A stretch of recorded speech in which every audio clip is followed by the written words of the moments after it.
Hey, what is up everyone? It is Eric for Mobile back again with a quick video, and today guys I wanted to just post my quick thoughts and impressions on the new Moto X Pure Edition after having owned it for 2 days. So I was going to do a video after 24 hours, but I wanted to get a little bit better feel of like battery performance and the feel of the hardware before I did a video. So it's been 2 full days. And here are some of my quick impressions on the new Moto X. Now, first thing I want to talk about is the build of the phone. And I guess we can start right around the back. I went with the silicone, like rubberized back on the phone. I did read one review of a guy who didn't like it. He said he thought it felt cheap. I'll say right now that I absolutely love this back on this phone. It has a really unique feel. I really love the little lines in the back. I don't know if you can see them very good there, but when you pick up the phone, it just has a really unique feel in hand. It's a really unique texture. I love picking up the phone just because I really like the back cover. So for me, it's definitely been a plus.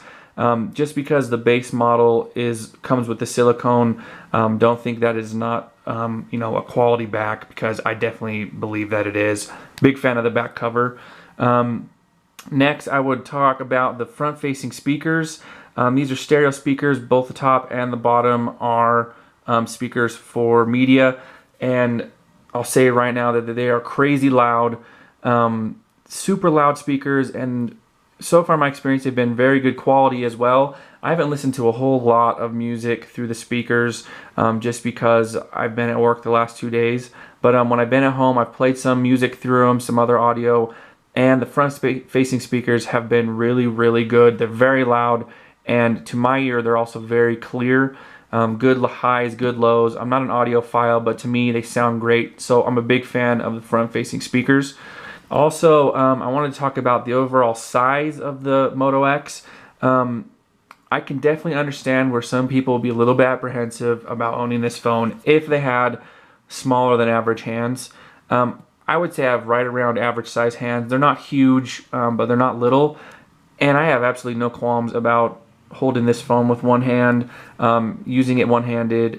It feels great in the hand. The metal around the edges I don't find to be very slippery at all. The rubber back adds to the grip, so I think it has a great feel in the hand. It feels very quality to me. It's a premium feeling phone. Maybe not as premium as, say, the Galaxy S6 with its glass back, or the iPhone 6 with the metal back, or the One M9. Phones like that, obviously, that are wrapped in glass and metal, will probably feel more premium, but this phone in no way feels cheap to me.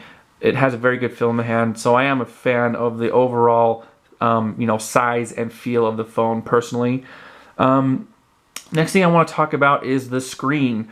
A lot of people had mentioned how they were a little bit apprehensive that Motorola decided to go to an LCD screen away from an AMOLED screen. In my experience over the last 2 days, I have been a fan of the LCD screen. I'm coming from an OLED screen, like on the Droid Turbo had the AMOLED screen, a lot like the other Samsung phones. And, compared to those screens, this one I wouldn't say is quite as punchy or bright in the colors. OLED screens definitely have very deep blacks and very bright, vibrant colors. This phone, in comparison, is not washed out in any way. I don't think they're any less attractive as far as the color goes, but it's not as in your face. So I wouldn't say that moving to an LCD screen in any way was a downgrade. Like I said, the blacks won't be as deep, but I find that the whites are crisper. The screen gets very bright, it gets very dim. So for my 2 days on my eyes, it's definitely a very quality screen. It is 2K Quad HD. Media looks great on it, so I have no real complaints about the screen. It is big and beautiful at 5.7 inches.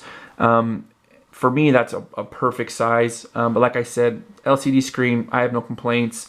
If you're really worried about it, I wouldn't be. I think it looks great. Doesn't look washed out. So quality screen to me. Next thing I want to talk about, and this is a big one, is the battery life. People were really concerned about how this thing would manage with a 2K screen and a 3000 milliamp hour battery in the back. Let me show you some screenshots here really quick. On the first day I owned the phone, I used it all day. I unplugged it here on this first one. I unplugged it a little bit before 6 a.m. in the morning, like 5:45 or something like that. And when I took this screenshot yesterday, it was 8:30 in the evening. You can see 8:31 right there. And I was at 42% battery. So that's almost going on 15 hours of usage, and I was at 42%. Now, 9 of those hours I was at work, and I work in an office at a computer all day, so it's not like I was getting really heavy usage on my phone during that time. But I mean, I feel like that's a pretty decent sample. 42% at 15 hours. Now, that's with just over 2 hours of screen on time. I know that doesn't sound super impressive, but there were fair chunks of time that the phone was just in my pocket, like you can see in the morning and there kind of later in the afternoon. When I got home from work, I watched a bunch of videos on YouTube and stuff, so you can see right there the battery life took a real dip. But overall, I've been fairly impressed with the battery on the phone. You can see here some of my top users of the battery. One thing that stuck out to me was ESPN. I never even opened the app all day, and I never received a notification or anything from it, and it was the highest user of battery. So that may be a small contributor as to why I didn't have a higher percentage at the end of the day. That, along with Google Play services, that's usually near the top. But I got rid of ESPN, so I'm interested to see if my battery usage gets a little bit better, because it seemed to, for no reason, be using up a lot of battery. But for my use, I wouldn't say I'm a really heavy user, but I'm a fairly, steady user. I got through the whole day with battery to spare at the end, and to me, that's all that really matters. I'm the kind of person that I plug my phone in every day at night, so I'm not real concerned with making it 2 full days on a battery. So for me, it performs well. I'm fairly impressed with it. It's not the longest lasting phone out there, but it's definitely enough to get the average person through an entire day. I have no complaints about the battery. I feel like it's done pretty well. Next thing I want to talk about was the camera. This is another thing that Motorola made a huge deal about when they were talking about the phone. They upped the megapixel count this year's camera to 21 megapixels. It is a Sony sensor, and I have been pretty dang impressed. If you haven't already seen on my channel, I posted a 4K video from this camera and a 1080p video they're both from the back-facing camera, just out in my front yard. It was a gloomy day, but I was really impressed with the camera quality of the Moto X, specifically on how well it changed focus from subject to subject, especially on the 4K video. I've had camera phones that just absolutely were horrid at switching focus from subject to subject while shooting 4K. It seems to be an issue, but this phone did it really quick. I was pleased. The images have come out really well. I haven't uploaded any still images. I'm still hoping to get some better ones taken of just, more interesting subjects than just a brick wall or my front yard. But I really like the camera. The only real qualm I have about it is low light performance could be better. Pretty much every review has stated that when your light goes down, the images aren't as great. That's pretty much true for cameras across the board. So I'm having a hard time really stating it as a downside. Pretty much any phone you get is going to have less than perfect camera performance in low light. But maybe this one's a little less than average. I'm sure the Galaxy S6 and the iPhone 6 have slightly better performance under low light conditions, but I mean, I really can't complain. Other than that, the camera app is super simple. Maybe the only other thing I could say about the camera is that I wish it had some more user-facing controls, some more manual controls, but that's just getting nitpicky. So I've been really happy with the camera. Overall, I think it's great. Last thing I wanted to touch on was the software, and this is quick because it's basically stock Android. You can't get any closer to stock unless you're going with a Nexus device.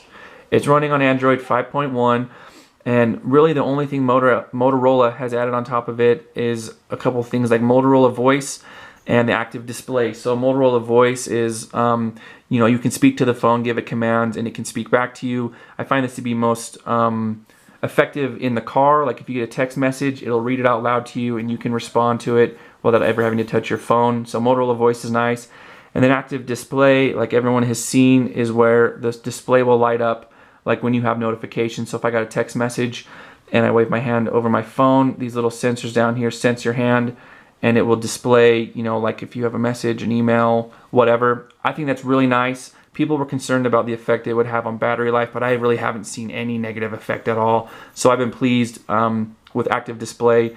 Those are really genuinely useful additions that Motorola has added. It's not there's no skin on top of stock Android here. There's not a lot of customizations. They just went with what works, and I've really enjoyed the software. So really, after 2 days, the only real nitpicky things I could say about the phone is low light camera performance could be better, which is pretty universal in phones. And the back cover, you can maybe barely see. When you're taking it out of your phone, it does tend to attract a little bit of lint. You can see some of it there at the bottom. This in no way to me is a deal breaker, because you can just brush it right off or just blow it off with a little bit of wind, but you know, that's getting nitpicky. I love the back cover's feel, and a little bit of lint, I mean, it's barely noticeable and it's not a big deal to me. So there you really have it, guys. That's my impression of the phone after 2 days. I've really enjoyed it. It's a solid device. I have no regrets at all about purchasing it, and I think it's a wonderful device. If you're really on the fence at all about purchasing it, you know, give the video a watch. And you know, I think battery's great, the screen's great, the camera has really been improved over previous devices. So yeah, I mean, there's not a lot of bad things to say about the device overall. That's it for this video, guys. Thanks for watching. I really appreciate your views. If you're new to the channel, please subscribe. I'm going to start posting videos about ROMing and rooting and all that stuff. Development on the phone is moving really quickly. The bootloader can be unlocked. There's a custom recovery available for the phone as we speak, and they just released the source code for the kernel, so ROMs are going to be coming quick. So if you're interested, definitely subscribe and check those out. But anyway, guys, thanks for watching, and I'll catch you in the next video.